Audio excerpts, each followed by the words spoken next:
my stepsister's a tattoo artist, and she made me my next t-shirt design. Nice. Yeah, it's actually my tattoo. So I don't know if you've seen my tattoo, but I'll show you guys real quick. Which tattoo? How many tattoos do you have? I got 3 technically. But Technically. I got 2. Do you have stick and poke or something? Nah, I got like a pair of lips on my ass. Oh. My buddy got a tattoo gun, and we were just like fucking around in his apartment. Get this up there. We'll just I jump didn't on hear here. about that story. What the fuck? But yeah, that's you guys. Oh, heck yeah. Got a little MMA glove and shit. Dude, that's sick. Yeah, Make sure you send that to me. We'll pop it up. that'd be cool. That's dope. Hell yeah. When can we expect those to be dropping? Hopefully next week. Yeah. Yeah. I'm gonna line up a few sponsorships to go in the back, and then I can get that going. Hell yeah, baby. Get that money. Yes, sir.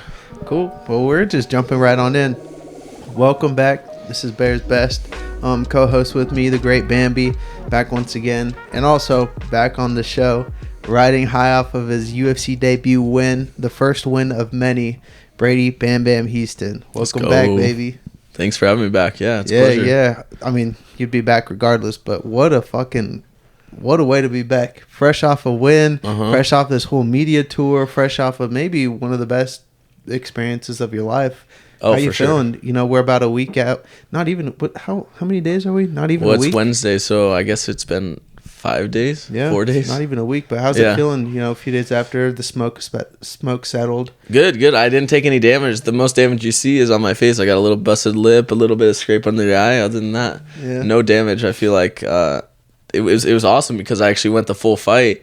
And I feel like I've got less damage in this fight than almost all my other ones. So yeah, and even like some training camps can be brutal, or just a bad day of sparring. Oh, man, so that's tight. I think. Well, obviously, go back and watch the fight if you haven't. But most people that are watching this, I'm sure you've watched it. But other than the first 5 seconds, the only damage you took is just like those annoying punches of like, dude, stop! You're not doing anything. That's just annoying. Yeah, like I'm trying to choke you and you're not doing anything. Just let me choke you, guy. Come on. Yeah, come on. Yeah. So, and that's the weird thing because if you look at the judges' scorecard, they gave him the first round, but I went back and watched the fight like 5 times, and then I watched it with my coach and all this stuff, and we're like, dude, the only time he won was when he knocked me down, or I didn't even go all the way down. He stunned me there, and my legs buckled. But other than that, I dominated the whole fight. You very much did. Yeah, it was really cool to watch. It had us on the edge of our seats. I think you might have. You don't have to say it out loud, but you might have done it on purpose to make sure everybody watched. Yeah, and, to keep us I can't have a boring fight in the UFC, so I got to give him a little something. Yeah, I'll take that. We were all. I think I speak for everybody in Spokane when we all were just like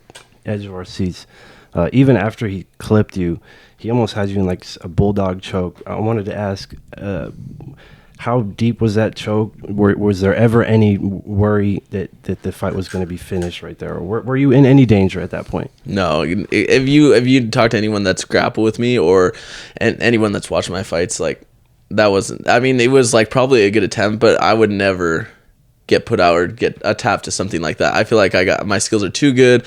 Even if he latched onto it, I've grappled with guys like Terrence and, Sam and all these guys with incredible squeezes. And so if you ask them, they knew it wasn't tight. It wasn't going to put me out. Nothing. No. And the problem was he's holding on to it for so long that it actually gave him position. Either I was going to take his back or he was going to give me side mount, and he gave me side mount. So, it was kind of a mistake on his part. But yeah, it did going back, it did look pretty gruesome. But yeah, I got some weird jiu-jitsu. I'm like kind of Gumby at the same time as like strong. And so I end up in weird scrambles sometimes. But I think it also just showed like how good your instincts are to be in that much trouble, to be, to get clipped like that, and then to just immediately do what you needed to do to get into top position, like to still have the wherewithal, to take top control and be in a good position in the fight, Yeah, for sure. I mean, it's just all the years of grappling and then all the work we put in. It's just like second nature. I don't, you don't think in there, you just do. Yeah. And I was just, my body was just reacting even when I got hit because my mind wasn't all the way there. Yeah. The one thing that stood out to me early on when you got clipped and dropped is when you see everybody go for that desperation shot and just try to survive. But the difference between you and everybody else I've seen is it wasn't just a desperation shot where you're just kind of falling towards that leg. It was a power takedown attempt, and you sucked them in and you got the takedown, and then from there on, like, you didn't even know anything was wrong. So that's what really stood out to me, is just the fact that you were hindered, but you were so strong. And like you said, that background and the instincts took over, but just so strong and pronounced that you don't ever see people actually score off of that desperation takedown. Yeah. So that was really, really impressive to see. Thank you, brother. I appreciate that. How'd you feel out over a year, just back in the octagon again? Just how did you feel overall? And I don't think ring rust is a thing or anything, but getting out there and finally moving, it was just kind of like a shock again. And the biggest shock was getting hit in the face. So but it felt good. Leading up to that, I felt like calm and confident. I wasn't like in interviews, I wasn't like nervous, thinking about like, dreading it or anything like that. I felt confident going into this fight week. I think it's because I didn't have an injury. And then I feel like my camp went really good. I put my heart and soul into this camp, and, I had the team behind me and everything. So I think it all was just a perfect storm. And, it took away a lot of those nerves from being out for, a year and a half or How did the knee feel? It felt good. Yeah. No issues, huh? No issues. I actually got a super minor sprain on my MCL, which is a different part of the knee, but that was because when I fell, I kind of tweaked it.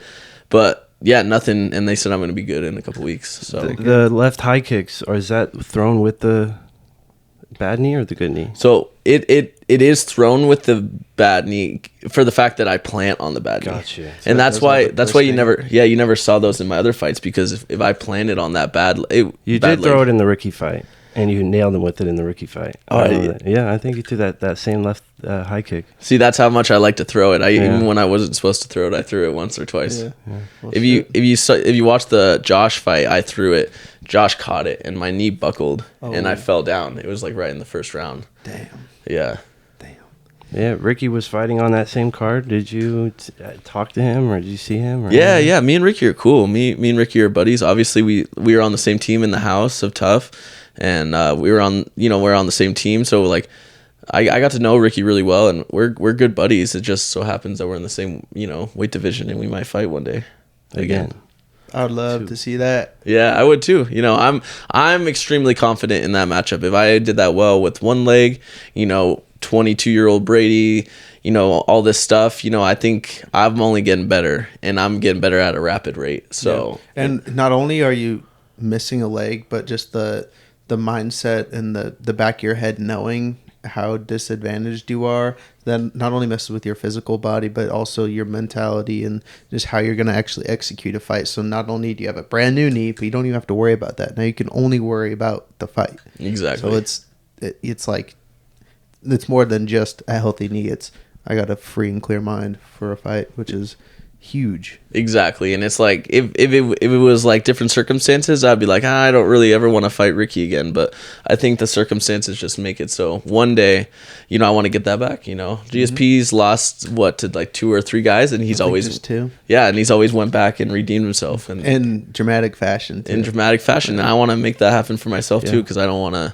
I want to be one of the greats, and if I got to be one of the greats, you got to kind of shut everyone down, and so that's part of it. I think him winning too is a good thing. It's just if you guys both keep winning, that matchup might end up happening again. And exactly. I think you never want to see your opponents lose too, because it just makes your loss look even worse. But when they win, it's like, okay, especially your wins. The people you beat, you really want them to win next. Oh, for sure. Just makes your win look that much more. But yeah, it's been a year since your last fight. One thing I wanted to ask you was the differences in your Ultimate Fighter Tough finale versus this last fight that you just had. They were both in the Apex, but both very different fights. I remember the Ultimate Fighter was during COVID, all the coaches are wearing masks, and I think just the atmosphere was just different. So what were some of the differences between the Apex fight this last time and then versus the Tough finale? Yeah, so I guess the lead up to the fight was the biggest difference, because like you said, it was during COVID. And so what the UFC did during COVID when they were doing fights with Apex is they actually rented out this whole hotel. And so the hotel had 2 different buildings in it, and then a lobby area. And so what they did is they rent out the whole thing. They would set up all their weight cut, the dietitian, all that stuff in the lobby area, and then they put the red corner in one building and the blue corner in the other building. And so it was like this UFC compound. Dang. And so only UFC fighters and people working for the UFC were there, which was pretty cool. It was just like you couldn't leave, so you were stuck there. Bubble. Yeah, you were like in a bubble, exactly. And now for this one, they just put us up at the New York.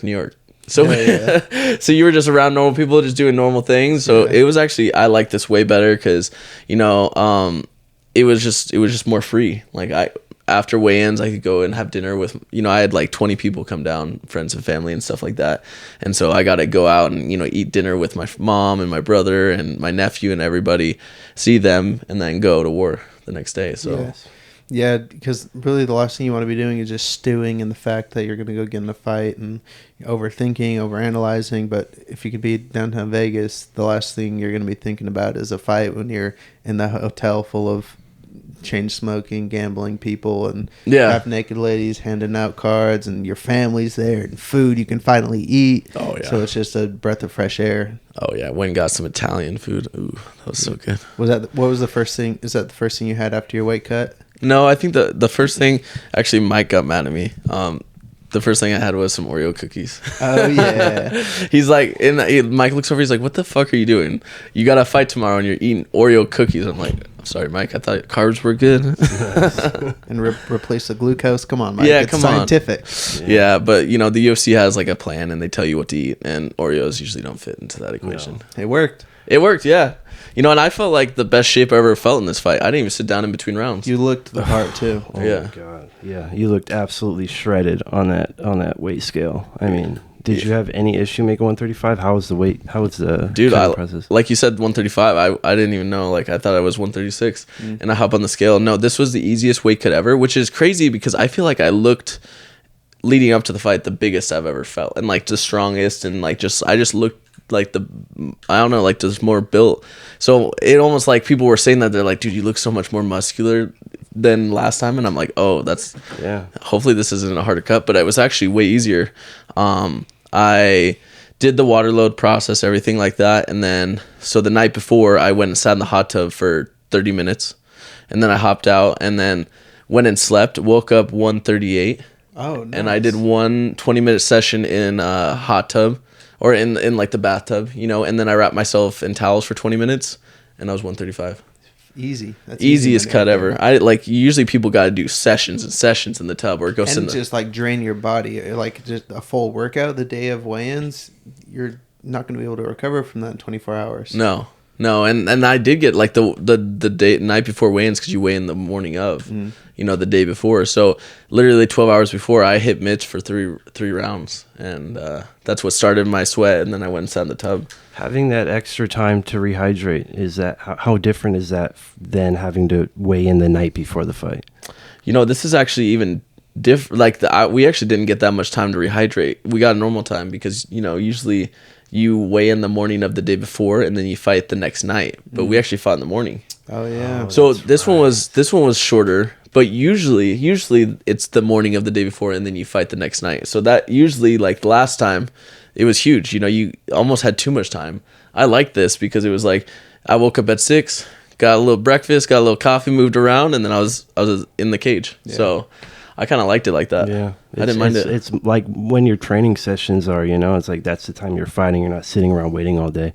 So you're like in that peak, like ready to go. Exactly. 10 a.m., drink your coffee and go whip somebody's ass. Exactly.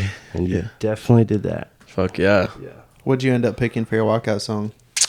Elevate. The artist's name is really weird. It's like Y. So it starts with a Y, but my buddy Bryce, actually, it was his walkout song, and I loved it. It pumped you up from secondhand. Yeah, and just the lyrics, the fucking beat to it. It was just a perfect walkout song. I might steal from him. Sorry, Bryce. Yeah. Fuck yeah. Fuck yeah. Good job, Bryce. What was the process right before the fight? I know you had Hiestand, you had Rick, you had Ashton in your corner. Just the whole process of just flying out and getting to the apex. What was that all like? Just so like you said, me, Rick, Ashton, and Mike, we all flew out on the same flight. We actually had one of my other buddies, Connell, come too. He was like my partner because he was more my size. Ashton and Mike are a little bit bigger, and Gotcha. You know, Rick's obviously the coach, so he was a little bit more my size. So I got to grapple with him a lot. So we flew him out. He's about to turn pro. He's really good. He's been training since he was 4. Nice. Phenom. But he's got the ears for it. He definitely got the ears for it, bro. He's got the ears for it. Yeah, he's definitely wrestled for a little bit. But yeah, so we all flew out. UFC picked us up in a big SUV, took us to the New York. We stopped along the way at Whole Foods so I could get a little bit of food and stuff like that. Nice. Took us there, and yeah, we just hung out all week. We did some training sessions. I went to the PI, got massaged every day because I was like, might as well, you know. You see any big names just walking through the building, anything like that? Every big name. There was Yuri, there was Wei Lee, Marab was there, dude. I saw somebody rolling with Misha Tate. Oh yeah, so Juliana Miller, she's really close with our team now because obviously she was on our team, so she was there all fight week with us too, and so I got to watch her and Misha do a little bit of training, get me pumped up. Dang, nice. you're there, man. You've arrived. For sure. Yeah, I'm surrounded by these amazing individuals that have made a name for themselves. Damn. Yeah. Do you feel like you're supposed to be there? Do you feel kind of out of place or any like imposter syndrome, or do you feel like you've put in the work and you've shown that you belong? No, I feel like I belong. I think I think I might have felt that a little bit before the show, going down to some of these gyms, and even maybe right after the finale, or not right before the finale, but I feel like I put I put on such good performances on in the Tough House. Obviously, these guys that have big names, been around forever, Josh, Vincent, Ricky, all these from big gyms, and I performed well, and I feel like I won all those fights, and so I think that's given me confidence. I went and won this fight from a guy from Fortis MMA who's, one of the biggest coaches, Saif Saud, big name gym. He's been there since he was young, and so I feel confident. I feel like I made it, and I continually winning fights, then it's just gonna solidify that more. I think you play that role very well too. You have so much confidence. Like you want to get in there and fight. Like there's no scared at all. I feel like, do you have any nerves when you're about to step into the octagon? Like what's going through your head? Ever since I was little, it's like, when I first started fighting, it was more like, I feel like everyone gets nervous because you're about to go get in a fist fight, but when I was younger, I would just be like, well, I'm here, fuck it, either I go out there and if I just try my best, I try my best, and that's like the end of it, and that's like my mindset that started out. It was like a fuck it mentality, if I get knocked out, I get knocked out, but at least I went out there and tried. But as I've got older, it's like I've drifted away from that because the fucking mentality works so well. It's like I must be good, So I'm gonna go out there and I'm gonna be good because I know I'm good. And so I've done it enough because I had 9 amateur fights, and now I'm on 10 pro fights if you count all the tough fights, and so I'm consistent with winning. So I know if I put in the work, the more I put in, the more skills I build, the more effort I put towards this goal, the more likely I am to win. So that's the tough fights don't go on your record, huh? Which is why? It's weird. I'm technically 7-2, but I should be 9-2. I think is how. Yeah. Isn't that dumb? Yeah, absolutely. Especially the Josh fight, because the Josh fight was technically only supposed to be 2 rounds, but we went to sudden death, so we had a full fight. Yeah, but it's technically an exhibition. Yeah, lame. I know it's so lame. But another thing I wanted to ask you was, you had such an amazing performance on The Ultimate Fighter, and then you had to take a year off. Mm-hmm. Did you feel like man, I got my UFC contract, and was it like a deflating feeling to know that you had to take a year off in order to get back in the octagon? Because I feel like the UFC is a sport where it's like, what have you done for me lately? And people forget. It's like 2 days after the fight, nobody cares anymore. And it's like, I feel like you had such an amazing performance, but then you had to take that time off, and it's like people forget, and maybe that fire, that buzz that you had on your name kind of dwindles away a little bit over time. I don't know. Yeah, definitely did. After the finale fight, I was getting messaged every day about oh, when are you gonna fight, blah blah blah, we're so stoked for you, all this stuff, and it just starts fading away just because people they obviously have their own lives, they're watching the sport, there's stuff happening, and then so you lose it, which is okay, it's fine, but I think when I come back and have a performance like that, even though me and Rick were talking, and we're thinking if we were to grade my score on what my potential was, Rick says he gives me like a D plus or a Like, C. like for that fight, or Yeah, just in general? for my Fernie fight, he's like, dude, because I made mistakes, and you guys might think it was a really good fight, and I did win and dominate, but when I watched that fight, I made so many like little mistakes that I don't make. Yeah. Like when I was on head snap, I rolled for that anaconda, and I'm so good at head snap position. There's no reason why I should have fell off. Yeah. Like I'm. Well, I mean, a big reason is you did get clipped, and I mean, your brain is going to be compromised a little bit. So give yourself a little bit of slack. Oh, for sure. Because, And, like that's crazy. and it's a fight, but like that's the thing. Yeah. It's like I know how good I can go. You can see a lot of potential, and you still got a very decisive win. So Yeah. that's really, really good. I think he showed a lot of heart in that fight. Like most guys would have given up in that position. I feel like. Yeah. And you said fuck that and came in and did what you had to do the next 2.5 rounds and dominated the fight for the rest of the fight. So For sure. Yeah.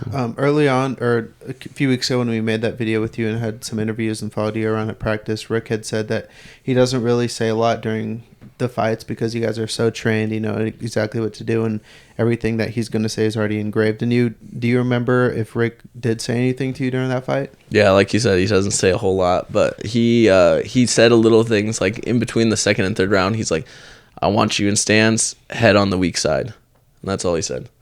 And if you watch the fight, I stayed in a strong stance, loaded stance, and I was on the weak side, and it set that takedown up like butter. Thing. So, yeah, he said little things, but you can tell that I listened and I adjusted, and it worked out really good. But yeah, That's cool. yeah, they didn't actually broadcast the in between the rounds on the UFC Fight Pass or the ESPN Plus or whatever, which they did in your tough finale, which I love. I want to see what your coach says. I think during the prelims they do commercials, and then in the Yeah. main event they do. Yeah. Gotta get that money. I know. A couple more, maybe one more win, or maybe next fight I'll be on the main card. So we'll see. Yeah, do it so we can listen to Rick. Yeah, let's go. Yeah. Pretty Ricky. I think that was another big story of your fight. Was obviously the post fight was you trying to get that last little sponsorship readout. Gotta get that money. Yeah, that was funny. I actually got in a little bit of trouble with the UFC for that one. They gave you a little slap on the wrist, but shit. Yeah, well, a little slap like taking away my Venom bonus. Oh no shit. Yeah. Oh no. They didn't like that. Oh, that made my heart sink. I know. Didn't know they were gonna come down on you like that. Yeah, luckily so the whole thing with the sponsors, they were paying me for me to say that, and so obviously it was a good amount of money. So I'm like, okay, I'm chasing Bigsby down to do this, and so they ended up fining me, but luckily the sponsor paid for what they said they're going to pay for plus, And they covered it. They covered it. Good on them. Yeah. So it all worked out, and then we talked to the UFC, and they were just like, yeah, we had to make an example out of somebody because they can't keep That having. happens all the time, it's been kind happening of a lot thing. more recently. So they're like, we got to make an example out of someone. So we're like, Well, I'll tell you what. There's not one sponsorship announcement that I can remember in all my days of watching UFC except this one. So good for Steak Bets because they got a good one. Yeah. And like I said, you guys might have planned this out too. I don't know because I can remember this just like that fake knockdown at the beginning of your fight to keep us entertained. Yeah. You might have done that on purpose. yeah. Well, I think it stood out a little bit more, especially because I traced Bisbee down and he was trying to go away, and I'm like holding on that mic with the death grip. Yeah, but you guys actually had that planned out, and it worked out well because we remember it. We're talking about it. Yeah, and you remember his skinny bets. Yeah. Oh shit. Yeah. Everything else was amazing though. Everything you say on the mic is precise, clear, concise. I always tell people it's like literally like this has been my dream since I was so young. I think about what I would say if I was on the mic, what I've dreamt about saying and stuff. So I think when I'm up there, it just comes out pretty smooth, I think another big story from the fight was UFC reposted a clip like right after you win and you go up on the cage and you're like, I love you, Mom. And your mom's like, I love you. Oh, yeah. You saw that they reposted I it? did. I'm a mama's boy for sure. So I got 2 tickets, or I got 1 ticket to get someone in, and it's always going to be my mom. Nice. Yeah, because I went back and watched the tough finale again, and it's even quieter in that arena. And I think you could hear your mom in that fight as well, just like kind of screaming and telling you what to do. Yeah. Like giving you direction. There's 2 people that in my life that are louder than anyone else. The first one's my mom. She's so loud. You heard her in the tough finale, and the other one's Juliana Pena. Those two ladies, and they were both right next to each other. So you put those two ladies in a room, and I'm fighting. They're screaming left and right. And she knows what she's talking about too. She's telling you to do the right things. That might have been Juliana, the one that told me to do something. So that scream might have been Juliana, and then there was another scream. Both are so high pitched, I don't think you can tell the difference. You got the good ones in your corner, though. Shoot. Oh, Yeah. for sure. I got the best. Another thing from that night, obviously the main event was supposed to be Derek Lewis fighting. I don't even somebody. I don't know how to say his name, but that fight ended up getting scrapped. Yeah. So one thing I wanted to ask was, you're having your moment. You're having your UFC debut. Was backstage kind of like hectic because the main event was falling apart, or yeah? I don't think so. They're so like, they got like a machine, and so they take us. We were all in one room getting warmed up. They take us out to the staging area. We walk out, fight. We go to a different room, do all the media and stuff like that. I have my post-fight interview. I go talk to a bunch of other media. So it's all just like a big conveyor belt, and then they take us back to the hotel. And so I didn't see any of that. I just heard about it, and then it's whatever. Did you watch any of the fights from that night, or? I watched the last 2 rounds of Ricky's, because when I got done with media, I went over because obviously I want to see how Ricky does and all that stuff. So I watched those 2, and then I went back and watched a bunch of the fights. Yeah. Mostly I haven't watched the whole card. Actually, I just watched all the 135 pounders, and then one of the. How do you think Ricky did? I thought it was. I have to watch it again because I watched it and I'm like, I'm debating if he won, honestly, just because he got rocked in that. What was that 3rd round? He almost got dropped, and I think the guy had good takedowns, and it was so close. It was so close, but the guy was like taking him down at will. So I feel like that had to that was what stood out to me. The stand up was so close, the grappling was so close, but what stood out to me was how easy the guy was taking him down, and so but it was a close fight. Yeah. But I if I was a judge, I might have given it to the other guy. Yeah. He's a hell of a grappler for sure. Ricky? Ricky. But the other guy was never in danger at any point, I feel like, And that was the thing is like, what were they scoring it on? Is like how active Ricky was, but Ricky was active to nothing. It wasn't like he was active to almost grab an armbar or active to almost knocking him out. It was just like moving a bunch. One thing I did notice is in his post fight, he's not even breathing heavy. Like, this guy does have good cardio. Ricky? Like, yeah, for sure. Like, yeah, that was one thing that just kind of stood out. He's not even breathing heavy. Like, what's going on right now? But yeah, he definitely has some good cardio. We'll see if that fight ever happens again. Yeah, him and Brady. I'm sure it will. I mean, if they both keep winning, it's a good storyline for the UFC too, and they're all about storytelling and selling fights, and that's a good one to be sold. Yeah, and not it's kind of funny. It's weird to think about, but I want to fight Ricky, which means that we're both doing good in our careers. So hopefully we're both doing so good in our careers that we meet up one day in the future. But then again, he's older too. I mean, you're 23 years old, man. Like, you are literally one of the youngest fighters in the UFC. I think I'm number 9 on the youngest, which is crazy to think that there's 9 motherfuckers out there younger than me. I know. Now they just signed like an 18-year-old or some shit like that. I saw. But yeah, what's it like just being one of the youngest kids on the card? I feel like it feels good. I feel like I got time, but I don't want to use it. I want to go out there and kind of surprise people and go climb these rankings hella fast and make my money and make my name young, and then I can kind of do what I want with my career. I want to be 35 and still fighting, so I don't want to destroy my body, but I want to get there fast, and I want to get to those rankings for as soon as possible. Right. Yeah, because they keep matching you up against older fighters, I feel like. Yeah, they just want me to kill all the dinosaurs.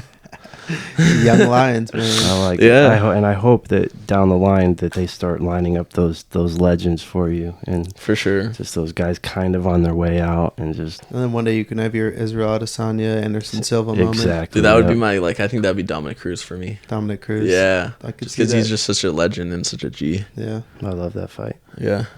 Well, cool. On that note, we're going to take a quick break, and we'll be right back. Yeah. One thing I did want to touch on, though, your fight obviously went to decision. I think anybody watching it knew it was clearly dominated by you, except for the first 10 seconds. How do you feel about the UFC judging system and just like I feel like they favor strikers. Obviously, I think you even won that first round. You ended up coming back, total dominance. You had him in dangerous positions. You were throwing up subs. You had position the whole entire fight. But because he did land that striking shot, they gave him the round. How do you feel about just the UFC's judging system in general? I don't know. I feel like I don't agree with it. Especially because I fight, and I know what it feels like to be winning, and I know what it feels like to be losing, and I feel like the judges don't see the same way as I see. But I'm a different individual. But I thought I won that first round because, granted, I got clipped, and I actually didn't even go all the way down. My legs just buckled. But then I felt like I was fucking this dude up for the rest of the round. I felt like I was never in danger. I never got nervous. I was just like in control, and I was like, what means more, him buckling my legs or me dominating 4 minutes and 30 seconds of the round? And knockdown or 4 minutes and 30 seconds of ground control time. Like, yeah, and I feel like other than that, the stand up was decently close in that first round. So it's kind of weird. And if you look at the Twitter of all these like actual fighters tweeting about it, in between the first and second round, they're all saying that I won. Yeah, and so that's another add on to it. So I don't know. I think I don't have the right answer, but I don't think it's the right way right now. I don't agree with a lot of the decisions that are made. Yeah. But that's why I don't like going to decision anymore. The problem is there's no blueprint. It's just it's and how they like personally feel. There's no effort to try to change it either, which I think is the most saddening. I think they do have like a rule book. I think I don't know it. They have a rule book, yeah. But like it's like they have criterias and stuff, and they go based on minutes. Damage. Damage is the number one criteria. Now that's what they're saying, right? Damage. Yeah, and then like I remember like hearing like, oh, but Fernie did damage. I'm like, really? Did he do any damage? Because he busted my lip, but other than that, I didn't get hit. And I just had some blood on my face because I had a busted lip. So like, where's the damage coming from? Right. I would put 4 minutes and 30 seconds of ground control over. And like, let's be real. If we're in the streets and you do get dropped like that, but you can reverse the position, you can get that double leg. Your homies come run up, you hold him there till the police show up, you hold him there, you grind his face against the pavement. That's a win in my books. You know what I'm saying? Like, I'd rather be you than get clipped and say that I won a street fight. So, like, if it's in the streets, there's not even a question. Yeah, you might have got dropped, but what's happening after that? Yeah, exactly. And then also, I mean, that's the weird thing is like they don't see damage, but I cut his head open a little bit, but you couldn't see that because of his hair. But like he got blood on like my shorts and stuff, and I would remember looking at him, he has like blood on his head. Yeah. But they don't see that because it was in his hairline, so it's just like there's too much influence too. It's like you have corners screaming at that little, like especially Safe that's just saying a bunch of random like blue 42, 37 lightsaber or some there's shit. Too much persuading that they can do. The opposite of Rick Little. Yeah, he literally the opposite of Rick Little. And obviously it doesn't work, so fuck you. Yeah. I second that. Yeah. No, he's a good coach, obviously. I think he had a couple guys win on that card, too. Not Fernie. Not Fernie. They didn't fight a sick jitsu fighter, so it's whatever. Yeah. Speaking of, Ashton is fighting December 2nd out in Auburn at Muckleshoot Casino. Yep. What do you see his future looking at the next year and a half, 2 years? This will be his 5th fight this year. If he stays, wow. yeah, it's pretty incredible. If he stays the course like he's been doing, he's going to be in the UFC next year for sure. Yeah. I think he gets on either Contender Series or depending on what the cast is for this next year, tough. But I see him getting into the UFC or at least getting a shot in the next year. That'd be cool. How does that feel to be able to bring him along and fly him out to Vegas and kind of give him that red carpet treatment of seeing, the big show? Yeah, I'm blessed because, like I know he would do the same for me. If it was reversed and Ashton was in the UFC and I was trying to get there, I know he would do the same. And, even though we're different weight classes, completely different size people, even a little bit different styles, we're like on this road together, and so he's like my brother in the gym, and so if I'm gonna bring anyone, it's got to be Ashton for sure. Yeah. But yeah, he's got a bright future. His hands, explosive. Those kicks are deadly. Speaking of those hands, freaking Alvin last week with the Dude. jab. I've never seen somebody go stiff. God. Yeah, and turn into a mummy from a jab like that. That was insanity. That was savage. That shows how badass Alvin is. And at 125? I was about to say, and Alvin's a 125 pounder. Where You was never that see fight? that. Where did that fight happen? Somewhere. In Vancouver, he said. Yeah. Vancouver, Washington. Oh, nice. Yeah. He's a and you look at him and you understand why. That guy is literally just a ball of muscle. Yeah. Literally, like, he has a big belly of just muscle, and it's just fucking, he looks like a gorilla. He's just like built like a gorilla. It's crazy, but he's a savage, and he's gonna be up there too. I think that's his second pro win. Dang. So he's undefeated as a pro, 2-0. Nice. He's on his way as well. Yeah. Yeah, Sick Jitsu's got some moneymakers, man. Some badass fighters, people that want to scrap, people that want to do this for the rest of their lives. Mm-hmm. And I think you guys have got something figured out. Yeah, well, it's the commitment. Everyone there has the commitment in them, and we were like ready to die in that cage, and so I think it shows with our performances. Bambi and I were talking earlier. We did want to kind of bring up with Sick Jitsu, Terrence McKinney in the UFC. He's doing well. He's got a couple of wins. He shouted you out before your fight, or right before your fight. I think he got on the broadcast on with the a Twitter, tweet. yeah. Oh yeah, what did he say? He was just like repping the Spokane boys. He said, Nice. "Show him that the Spokane boys got hands." Mm-hmm. Something along those lines. Yeah. Mm-hmm. But so we just kind of want to know from an inside perspective what happened with him and Sick, and he's down at Warrior Camp now. If he why wasn't he at Six? Six obviously producing. I know you guys have more people in the UFC than this other gym. Yeah, That's well, where I'd be from the outside perspective. it's not. I actually don't know the whole story. It's not really my story to tell. Me and Terrence have a good relationship. We're like we talk. We even talked after my fight. We're gonna train. We still even train. So he comes up to Sick and we'll get some work in with me and I see Ashton. he's down with Dr. Landry too. Yeah, him and Dylan Lemery went to high school together. Yeah. Oh, they went to high school Yeah. together? So Cool. Mike went to high school with Dylan. Dylan went to high school with Terrence. So they were all Shado Park kids. And so, they're all tied in together. And, me and Terrence talk all the time. I even talked to Saeed a little bit. But yeah, there's no bad blood or anything. I think there was something with him and Rick that just happened. And, maybe didn't see eye to eye on a few things. So they decided to split ways. Obviously, it's worked out for both of them. Terrence has done really good for himself. And he's going to Brazil at the beginning of the new year. So to fight a tough Brazilian, which I think he's going to do well with, especially now that he's working with Dylan. His cardio is going to be through the roof. Yeah. Obviously Rick's been doing good. He had a world champion, will again. And obviously all of us coming up, we're going to take over the UFC. If you could pick one venue in the whole world that the UFC has been or might go, where do you want to fight one day? MSG. Nice. Yeah, I feel like that's the epitome, the pinnacle. Yeah. To fight MSG, that means you've really, especially if you're on the main card, that means you're up there. If you're main event, that means you made it. So that would be the number one in the near future. I want to fight in Seattle. That'd be cool if we had a Seattle. Is there any talks of a Seattle card? I think there's some rumors and stuff. I heard they were talking about doing it. I know they were talking about doing it around this time this year, but they moved it back. I'm not sure if they're solidifying it, but because they do have that new arena where the Kraken play, right? exactly. And I was like, dude, this is perfect. We have so many fighters from Washington. We got Misha, we got Ricky Simone, obviously Terrence, Juliana, Mike, me, That would be insane. Dude. Just Washington versus the world. Dude, we could have all Washington. Journey Newson. And dude. then even you could bring Chase Hooper. Hooper, yeah, I even forgot about Chase Hooper. I mean, he'll sell a couple tickets for sure. Oh, for sure. And we're all literally from Washington. It makes sense. You imagine how many people we would have drive out to Seattle. Yeah. All of Spokane would be there. Oh, in an instant. They better give Washington exclusive access. Oh, for sure. If you're from We might Washington. even bring back Mighty Mouse to the UFC. Dude. I can make it happen. Dude, for real. Honestly.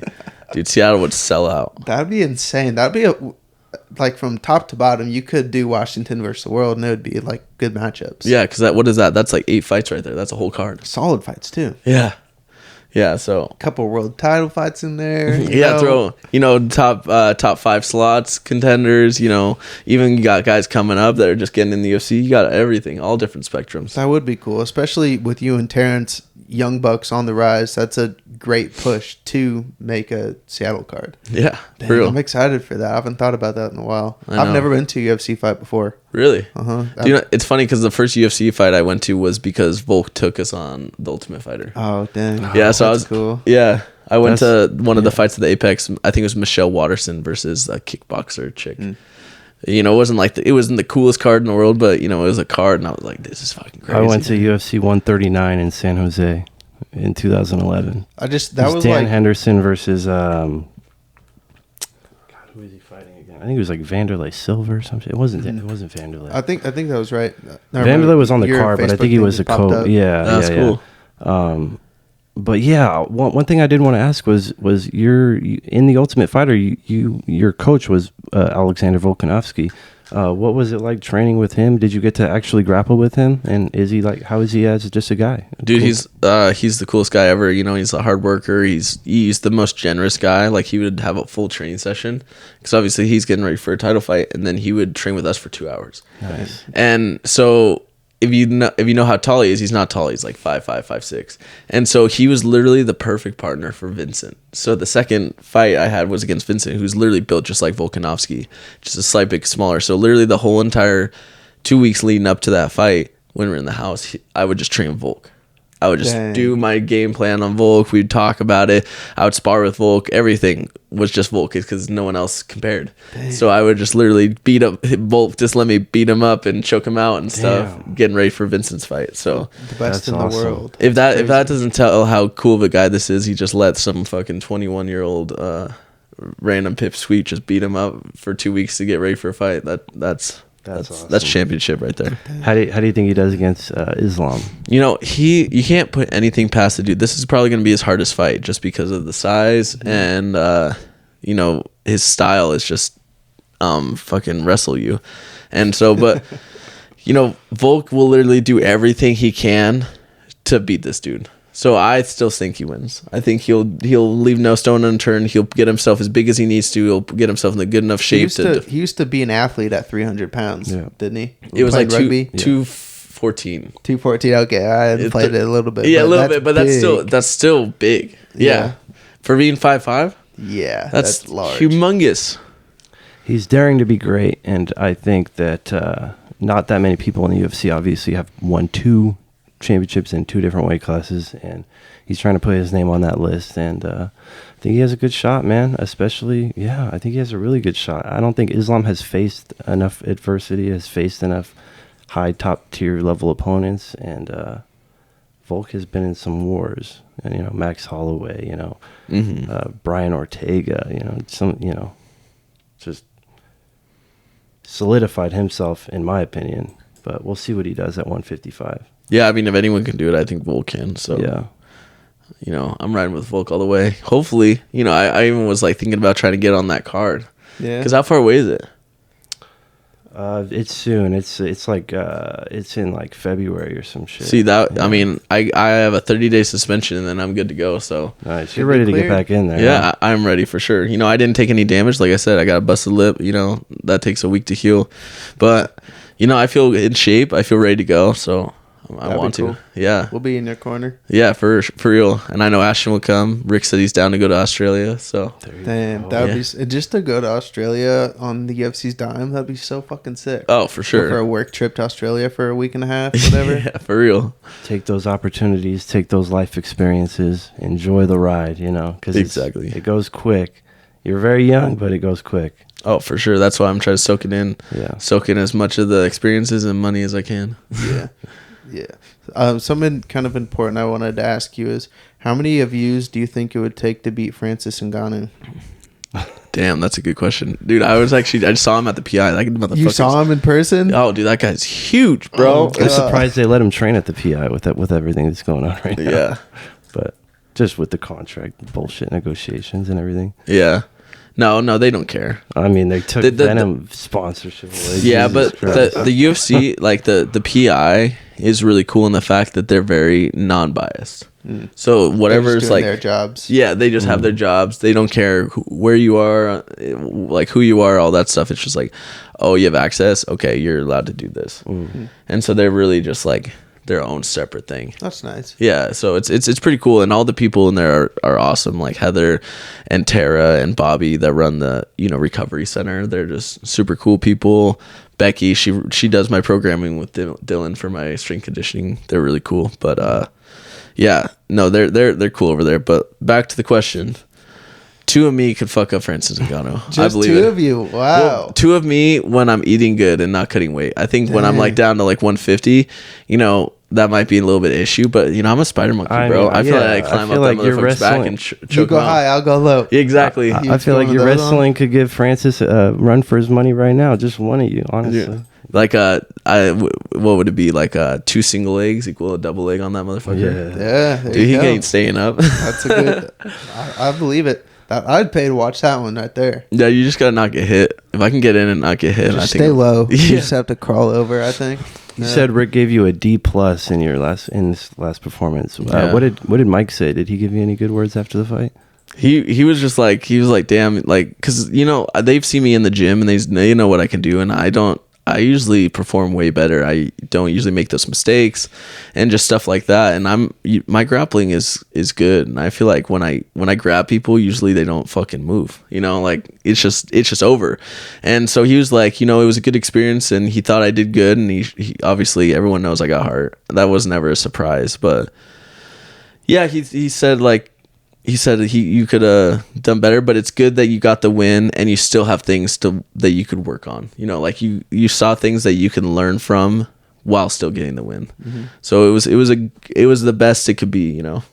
How close were you at the end of the third round to actually sinking the rear naked choke? Was there ever a spot where kind of your eyes got wide and you're like, oh, this might be it? Because you were working, going side to side, working, obviously get the finish because you want to get a finish. Was there ever a time where you're like, oh, fuck, I might actually get this? Or yeah, there was one time. Too slippery and there was one time where he started gurgling and stuff like that, and I felt it sink in. There's a few things that, I don't want to make excuses, but like my gloves were a little bit big, and so next time I go out, I wanted less padding in my gloves just because it was hard for me to grab. And he was good. He was good at defense. I think it would have been a little different if he was a little bit more urgent, because he kind of just accepted the position and was just defending. Right. If he was trying to get out and trying to win, that's where holes open up. But he was just like content with just like sitting there and just defending and not moving. Because if I wanted to, I could have just been boring and just held on to him. Right. And then he would have just not been able to do anything. But I was trying to finish. I was trying to hit him. I was trying to do all this stuff. And he was just content sitting there. So it's one of those things that takes two to tango. But come on, Fernie. Get the fuck out of there. Are you trying to fight or not? Come on. Are you just doing enough not to lose?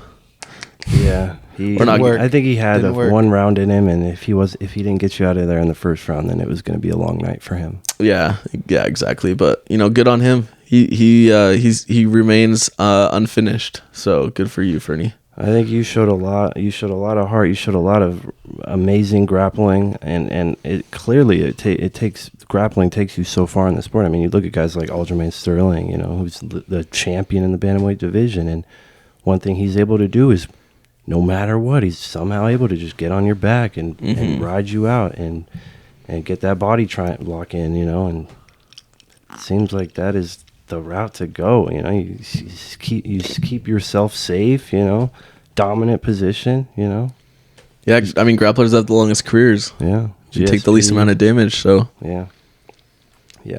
Have you been signing a bunch of autographs for people, or people coming up like, whoa, Brady, what's up? I do get some of that, especially here in Spokane. It's cool because like you walk around and people know who you are just because we're a fight town, bro. Like I feel like everyone loves fighters around this area, so that's cool. And then, a lot of fans over obviously social media. It's really that makes it all worth it when people actually like, get inspiration out of what you do. Like, why else are we doing this? Why else are we putting our bodies online except to inspire people, kind of thing. Absolutely, yeah.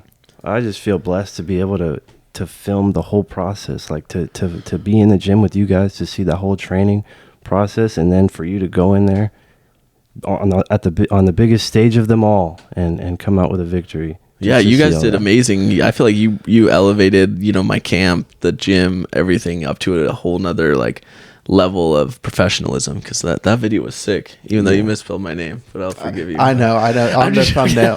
The worst part is I changed it. I re-uploaded a new thumbnail and it wouldn't update when I would share the link. I was like, no, it's all good. I'm so bad. I spelled it everywhere right except for the part that matters. Even in the post you wrote my name right. In the post. Rick texted me and I was like, oh, that's the only thing I can think about now, that whole video. It's all good. We'll do more, and then in the future we'll redeem it. And you're at such a point in your career where we got that first UFC fight. Imagine a couple years from now where we're going down to Vegas, going to Australia with you to document your title run. Yeah, and I was so talking we can throw all this stuff together of your whole career. I was talking to Ashton about like having you guys come down maybe for fight week next time, and then we could do a little bit of something like that. That'd be fun. Dude. I'm down for it all. I don't want to just show up with when all the other reporters do. You know, I feel like right that week before the fight, it's like everybody wants to bombard you, and you know, I want the whole story. I want to capture it all. I want to be there when you're munching those Oreos. Like I'm gonna make sure you get the double stuff. Yeah, we just gotta hide that from Mike next time. I was feeling we'll put weird. that on our OnlyFans. Yeah, exactly. I made a little reel when we interviewed Rick, and I was even feeling some type of way about posting it because I'm like, man, I don't want you to like see something like right before you go into a fight, and for it to have any kind of. This is a weird question. Like, is the idea of losing, does that even come into your mind? Do you even process that? Do you hate that type of energy? Do you think about what happens if I don't win this fight? Like, so I talked to my buddy, like he's a doctor in psychology. I won't like put his name out there because he doesn't want it, but I talk to him like once a week, and we talk about a lot of stuff because at some point he was a sports psychologist too. And so we talk about a lot of random stuff, and you know, the biggest thing that stuck with me is one of his like mental tricks, and one of the biggest things that I use all the time is, so your brain has a bunch of thoughts, and I always think of it like a river. So like your river is your brain, and every leaf in the river is a thought. Now the only way that thought has any weight or any substance to it is if you reach out into that river and pull it in, and you like hold on to it. You know, so that same brain that had that weird dream about you getting chased by a clown, you know, in the woods somewhere, you know, how that wasn't even like realistic at all, it made that thought that you could lose this fight. So realizing that your brain, just because it thinks of something, doesn't make it, you know, concrete. And so I just let it go down the river. And then a thought comes around that like, oh, I'm going to knock him out in the second. I reach out and grab that motherfucker, and I hold on to that, you know? That gave me chills. You know, and so like, it's just little like things like that I talk to him about. And it just, you know, I think that's what makes me better than some people, is because I feel like I got a lot of mental tools that I use. Damn. the reason I say that is because I made a little post with Rick, and because we did an interview with Rick Little, and it was amazing, and he has so much knowledge. But in that interview, he says, I feel responsible for the injuries that you guys sustain. And so I didn't want you to just like see that video and be like, man, I don't like, if I get hurt in this fight, like this guy is basically feeling responsible for that. You know what I'm saying? I just don't want to put any bad juju or any bad energy to you right before a fight. You know what I'm saying? Yeah. Well, it didn't seem like you were shutting off from social media. I mean, you're fucking on that. You're on stories like the hour before the fight. I'm like, Jesus Christ, this guy's crazy.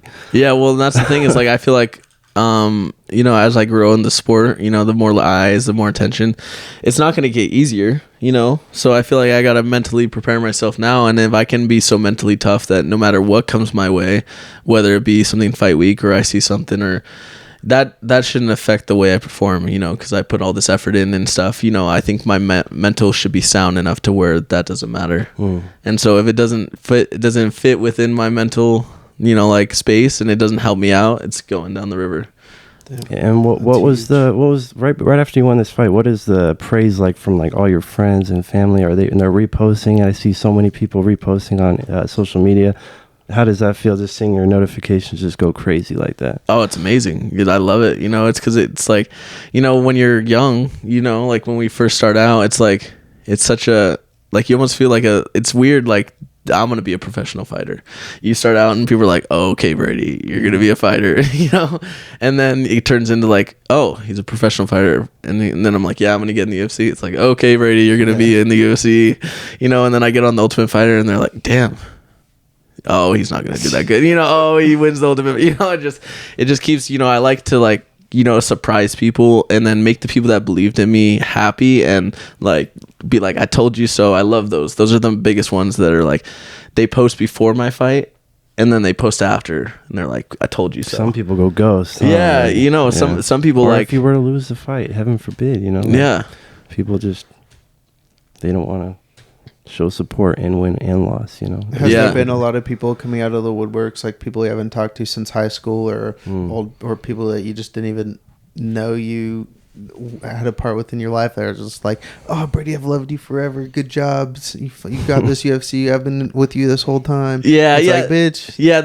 I haven't really got a whole lot of like, oh, I've been with you this whole time. I have got a lot of people that I haven't talked to in a while reach out to me, and I love that. You know, it could like bring in like good energy back, and you know, it makes them happy knowing that they like you grew up with me and we have that memory, and now I'm doing good and hopefully they're doing good. So more of the like, there's more positive. There's less of like, oh, let me try to get something out of him, you know? So, but no, I think it's all been really positive, and I appreciate all the support from everybody. Good. And it's awesome to see everybody just come together. Like I see people posting stories like they're in it's 10 a.m. in the morning. I know. And people are like drinking and having fun and watching your fight and supporting you. It's beautiful to see. Well, and that's like the whole point. Like that's why I do this, is like to entertain, right? We're here to entertain people. Absolutely. Yeah. And I pride myself on not ever being in a boring fight. So Heck yeah.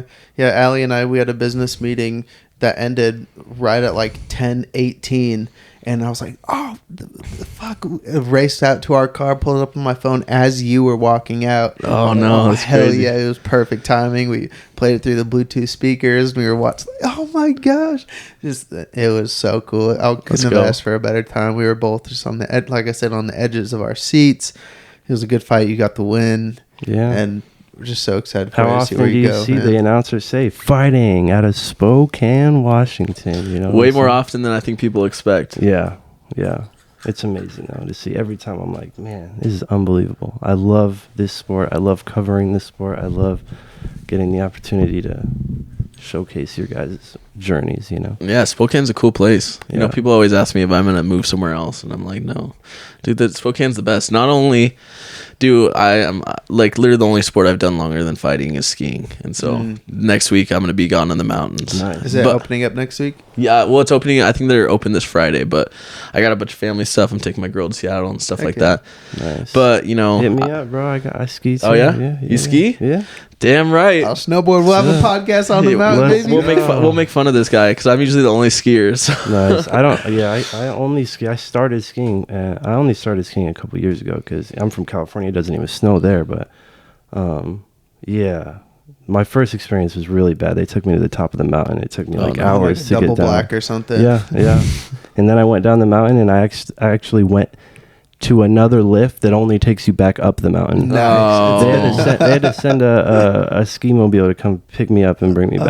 Oh, no. Traumatic. But then I hit the bunny hill. You start to get it down. You learn. And there you go. I always tell people skiing's easier when you start out. It's harder to get really good or like do tricks To at. like flow and just enjoy it more. Yeah, exactly. It's easier to just kind of get into it. Snowboarding's harder at the beginning to get like the feel of it, but once you get the feel of it, I feel like hitting jumps and 360s and stuff comes a little bit smoother. And a lot of people grow up skateboarding too, I feel like. So when if you're growing up skateboarding and you're a good skateboarder, maybe snowboarding is probably the route to go. Maybe. I don't know. I've never done it. Yeah. I do both. I can snowboard with people that are a little bit newer, and then if we're going with anyone that's like been doing it for a while, I'll throw. I know skis. Mike lives on the mountain in the winter. Have you gone up with him yet? Yeah, I have, and Ashton goes up quite a bit. So, Nice. we got a whole crew going up there. I want eventually, once I like make a good amount of money, I want to get like a condo up in Schweitzer. Yeah, Schweitzer's so beautiful, that's cool. 6 ski shop on Schweitzer. dude. For real. I went to Utah once. They have a place called Powder Mountain. And Oh. it's literally like the most soft snow you will ever ski on in your life. It's unbelievable. Like you just sink down in it. It's crazy. That's like I went up to, because obviously I've been skiing since I was 2, so like it's been like, what is that, almost 20 years, over 20 years. I've been up to like Canada. Canada has some of the best snow ever. I went up to Red Mountain. It's I've heard stories. dude, it's amazing. just powder and blue skies. Just Oh, it was like literally like a dream, because when we went up there, my mom was, we rented my mom's friend who was a doctor had a condo up there, and it was positioned perfectly on the mountain to where you can ski down to the condo, but the lift is lower than the condo, so you can ski out of the condo to the lift. What? So- Just right back to the top of the mountain. Yeah, right back to the top of the mountain, so you'd never have to worry about walking anywhere. Whoa. You just pop your skis on the porch and off you go. luxury. Yeah. That is luxury. For real. Get you a few fight bonuses. Exactly. Turn that into a reality, baby. Exactly. We didn't get one this time, but we'll get one next time. Yes, sir. Just gotta go out there and get the finish next time. Absolutely. And not shout out Skinny Bets anymore. Maybe. Yeah, maybe that might have not helped the Shout him out just the beginning. Yeah. That's money. That's sneak money. it in there. Not rip the mic away from Bisping, but it's whatever. Shoot, memorable. You made an impact. You won. You're a huge impact on this community. You're a great speaker. Thank you so much for being here. It's awesome. It's great to get to know you more. It's great to watch this evolution of a young fighter making it through the ranks with limitless potential. That's using what you have in the best way possible. You're a fucking great guy. You're a gangster in the cage. You're fun to watch. I don't know. I can't say I could go on keep saying great things about you, but thank you so much for coming by again. I know you've been doing all this media and all this talking. You want to just enjoy life. We got Thanksgiving coming up tomorrow, so you're gonna get to kick your feet up and just soak everything in. Feel the love. You deserve it. Yeah. You've been putting in the work.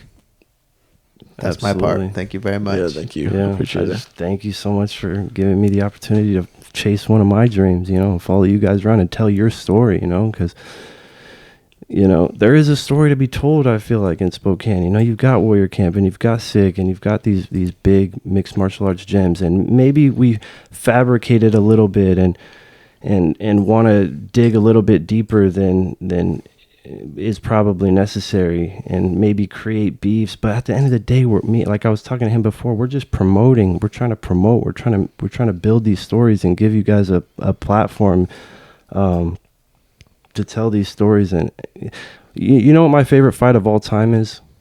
My favorite fight of all time, John Jones versus Daniel Cormier 2. Why is that my favorite fight? Because the promo, man, because the story that they were telling for that second fight was if you haven't seen that promo, go watch that promo, because it doesn't get any bigger than that for me. And to just be able to cover that, to be able to have the opportunity to just come in the gym and try to capture a piece of that is unbelievable. So I just thank you, both of you guys, for that. Yeah, no, thank you guys. You guys have been a huge part of like this camp thing, kind of showcasing what SIG has to offer. So, coming on this podcast has been super fun. You guys are great to talk to, great to hang out with, and I'm excited what we do in the future. Yeah, man. I hope we can make it a little bit different than everybody else, because that's the worst of just falling in the machine and just getting cycled through. I think we're too unique up here. We got too much unique things going on to be like anyone else. Yeah. That's solar power. Those solar power people. Where was those videos? I didn't see Oh, those I videos. have them. I'm actually going to post them here soon. How did they come out? Really good? They came out really good, yeah. Nice. So shout out Solgen Power. If you ever want solar panels on your house, they're doing great deals right now. Give your boy a shout out, Brady Hiestand. Make sure you're sending them through me. Don't. This And guy. what's that betting company again? Yeah. This they guy with already the paid ad me. I don't need to reads. tell them anymore. Professional with the ad reads. Yeah. Straight up. Practice. We're just gonna go ahead and wrap it up here. We could go on and on. I'm sure we'll do it again. We'll be with you in your corner, getting ready for your next fight. And one day we're gonna be out in Vegas, coming out with you, get some good footage. So stay tuned for that, y'all. Spell these names right, man. You even with my name in the last pod, you put the Brait with a B. The Great Bambi 42 on Instagram. I'm dyslexic a You little too. bit sometimes. Yeah. Artificial It's all mindset. good. We're working We with all have our AG, strengths. Alpha Grand.